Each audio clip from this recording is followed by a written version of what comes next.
ఈరోజు వార్తా విశేషాలు చూద్దాం. అమరావతిని బంగారం చేస్తాం, అందరికీ ఉచిత ఇసుక, తీరం కోతపై అధ్యయనం, జగన్ అక్రమాస్తుల కేసులు రోజువారీ విచారణ. రాష్ట్రంలో ఉచిత ఇసుక విధానం అమలు చేయాలని ప్రభుత్వం నిర్ణయించింది. ఈ నెల 8వ తేదీ నుంచి ఉచిత ఇసుక విధానం అమలులోకి తేవాలని ముఖ్యమంత్రి చంద్రబాబు ఆదేశాలు జారీ చేశారు. ప్రజా రాజధాని అమరావతి ఎక్కడైతే ఆగిపోయిందో అక్కడి నుంచే పునర్నిర్మిస్తామని ముఖ్యమంత్రి చంద్రబాబు స్పష్టం చేశారు. గతంలో ఉన్న మాస్టర్ ప్లాన్ ప్రకారమే నిర్మాణాలు చేపడతామన్న ఆయన కొత్తగా వచ్చిన సాంకేతిక విధానాలను అందిపుచ్చుకొని ముందుకెళ్తామన్నారు. గత 5 ఏళ్లలో వైకాపా ప్రభుత్వం అమరావతి ఏ విధంగా నాశనం చేసిందో ఆయన శ్వేతపత్రం విడుదల చేశారు. కాకినాడ జిల్లాలో ఉప్పాడలో సముద్ర తీరం కోతకు గురికాకుండా చేపట్టాల్సిన చర్యలపై డిప్యూటీ సీఎం పవన్ కళ్యాణ్ ఆరా తీశారు.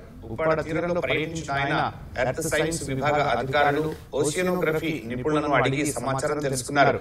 ఒక జియో ట్యూబ్ నిర్మాణం జరగాలని, రక్షణ గోడ నిర్మిస్తే గ్రామస్తులకు రక్షణ ఉంటుందని అధికారులు సూచించారు.